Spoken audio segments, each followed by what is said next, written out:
కాంగ్రెస్ ప్రభుత్వము దశాబ్ది ఉత్సవాల సందర్భంగా రాష్ట్ర గేయాన్ని తీసుకొస్తున్నది. ఇది వాస్తవానికి తెలంగాణ ఉద్యమం జరుగుతున్నప్పుడే జై జై హే తెలంగాణ ఉద్యమంలో ఒక భాగమైంది.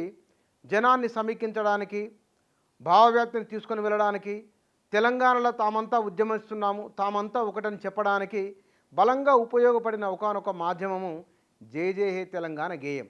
ఎక్కడ ధర్నా జరిగినా, ప్రభుత్వ పాఠశాలల్లో కూడా స్కూలు ప్రారంభమయ్యే ముందు మా తెలుగు తల్లికి మల్లెపువ్వు దండ వదిలేసి జై జై హే తెలంగాణ ఆనాడు తెలంగాణ సమాజం పాడుకున్నది, విద్యార్థి పాడించింది.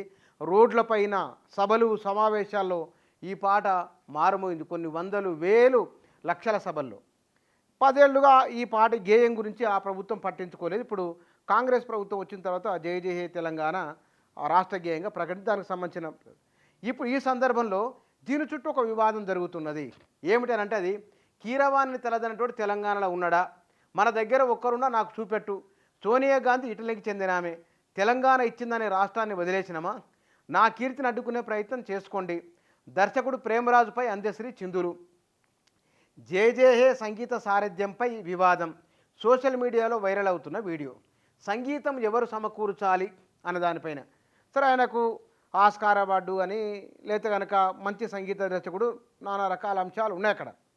ఎన్ని ప్రత్యేకతలు ఉన్నప్పటికీ కూడా తెలంగాణ సోల్ అనేది, తెలంగాణ జీవం, తెలంగాణ జవం ఆ గేయంలో ఉన్నాయి. ఆ సంగీతాన్ని కూడా తెలంగాణ వారే సమకూరిస్తే బాగుండేది కదా.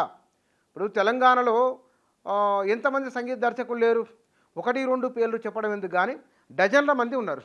వాళ్ళంతా ఆనాడు తెలంగాణ ఉద్యమ గేయాలను తమ సంగీతం ద్వారానే ప్రజలకు పరిచయం చేసిన వారు ఉన్నారు. ఇవాళ ఏటా 10-20 బతుకమ్మ పాటలు వస్తున్నాయి. ఈ డజన్ల కొద్ది వస్తున్న బతుకమ్మ పాటలకు సంగీతాన్ని సమకూరుస్తున్నది ఎవరు? తెలంగాణ వారే కదా. మరి తెలంగాణ వారు ఉన్న తర్వాత మీరు ఇతరులను ఎట్లా మీరు ఇస్తారు అవకాశము అనేది బహుశా ప్రేమరాజు ఈ రచయిత అందశ్రీ ఇద్దరి మధ్య జరిగిన సంభాషణ అది ఆడియో లీక్ కావడం, అది సోషల్ మీడియాలో చర్చ జరగడం, ఆ తర్వాత నమస్తే తెలంగాణలో దానిపైన ఆ వెరుబాట మొత్తం కూడా అందులో వచ్చింది. నిజంగానే కీరవాణి ఉండకూడదా, మరి ఎవరు ఉండాలి అని చర్చ వచ్చినప్పుడు దీంట్లో వారి వారి ఇష్టాలను బట్టి ప్రభుత్వం ఒక నిర్ణయం తీసుకున్నది. నిర్ణయం ప్రకారం పోవాల్సింది అనుకున్న ఒక అంశం ఉంది. రెండవది మరి తెలంగాణ వాళ్ళు ఉన్నారు కదా, తెలంగాణ వాళ్ళకి ఇస్తే బాగుండేది కదా అనేది ఒక అంశం. నిజంగానే బాగుండేది. అయితే ఒకటి ఇక్కడ గమనించాల్సిన విషయము, ప్రత్యేక తెలంగాణ ఉద్యమం జరుగుతున్నప్పుడు కీరవాణి ఏనాడు తెలంగాణ ఉద్యమాన్ని బహుశా ఆయన వ్యతిరేకించిన దాఖలాలు ఎక్కడా లేవు. తెలంగాణ ఉద్యమం అనేది భావోద్వేగంతో కూడుకున్నది.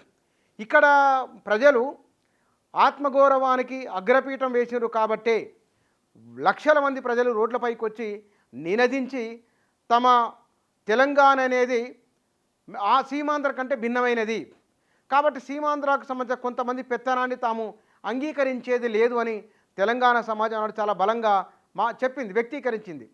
కాబట్టి ఈ సందర్భంలో తమ గురించి తాము చెప్పుకుంటున్నప్పుడు, తమ పూర్వీకుల కీర్తిని చెప్పుకుంటున్నప్పుడు ఇప్పుడు సంగీతంలో కూడా ఆ సారథ్యం కూడా తెలంగాణ వారికి ఇస్తే బాగుండేది కదా, ఎందుకు ఇట్లా అనేది చర్చ వారిద్దరి మధ్య.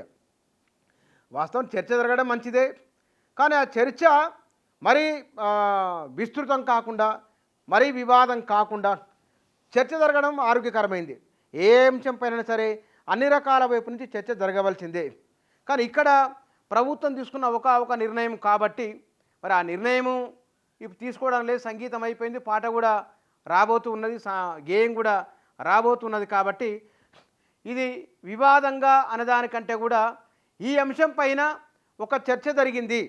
రాష్ట్ర గేయంగా వస్తున్న ఈ సందర్భంలో సంగీత దర్శకులు ఎవరు ఉండాలి అన్నదానిపైన చర్చ జరిగిందనేది చరిత్రలో ఒక అంశంగా ఇది రికార్డు అయింది.